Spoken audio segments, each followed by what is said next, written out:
হামলা পাল্টা হামলার হুঁশিয়ারিতে যুদ্ধের কিনারায় যুক্তরাষ্ট্র ও ইরান।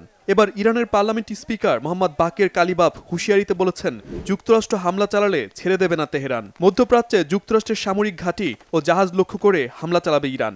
এমনকি যুক্তরাষ্ট্রের মিত্র ইসরায়েলও হামলা থেকে রক্ষা পাবে না। রবিবার পার্লামেন্ট ভাষণে মোহাম্মদ বাকের আরও বলেন, মার্কিন প্রেসিডেন্টের উচিত সময় থাকতে সংশোধিত হওয়া, অন্যথায় অনুশোচনার জন্য অনেক দেরি হয়ে যাবে। ট্রাম্প, আপনি সতর্ক থাকবেন। যেভাবে আপনি হুঁশিয়ারি দিচ্ছেন, মনে রাখবেন ইরানের মাটিতে হামলা হলে তার পরিণতি হবে ভয়াবহ। মধ্যপ্রাচ্যে যুক্তরাষ্ট্রের ঘাঁটি ও জাহাজ লক্ষ্য করে আমরা হামলা চালাবো। আপনাদের বন্ধু ইসরায়েলও হামলা থেকে রক্ষা পাবে না। ইরানের অভ্যন্তরীণ ইস্যু ভিন্ন খাতে নেওয়ার চেষ্টা করবেন না। সময় থাকতে সংশোধিত হবেন।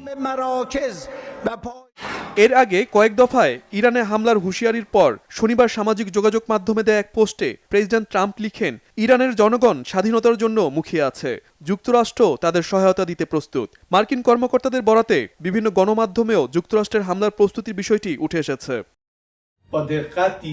ইরান থেকে নির্বাচিত সম্রাট শের শাহের পুত্র রেজা পাহলভি রবিবার এক ভিডিও বার্তায় সরকার বিরোধী বিক্ষোভকারীদের উস্কে দিয়ে বলেন, প্রেসিডেন্ট ট্রাম্প সহায়তার আশ্বাস দিয়েছে, এখনই রাজপথ ছাড়া ঠিক হবে না। ইরানের সরকারের পরাজয় না হওয়া পর্যন্ত আন্দোলন চালিয়ে যাওয়ার আহ্বান জানান রেজা পাহলভি। বিক্ষোভকারীরা পুরো বিশ্ব তোমাদের সাথে আছে। বিশেষ করে প্রেসিডেন্ট ট্রাম্প তোমাদের সহায়তার আশ্বাস দিয়েছেন।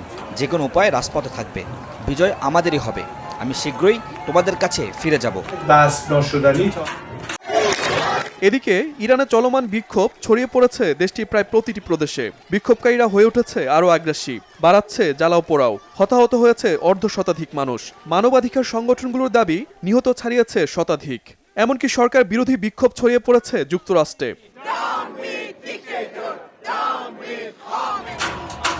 এই পরিস্থিতিতে ইরান সরকার নিরাপত্তা বাহিনীর মাধ্যমে আন্দোলন দমানোর চেষ্টা করছে।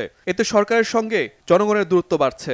বিশ্লেষকরা বলছেন, বিদেশি শক্তি বড় ধরনের হস্তক্ষেপ না করলে বিক্ষোভকারীদের শেষ পর্যন্ত ঘরে ফেরানো যেতে পারে। তবে পশ্চিমারা হস্তক্ষেপ করলে অভ্যন্তরীণ সংঘাত রূপ নেবে বড় ধরনের যুদ্ধে। Shahid Arafat, Bangla Vision, news desk.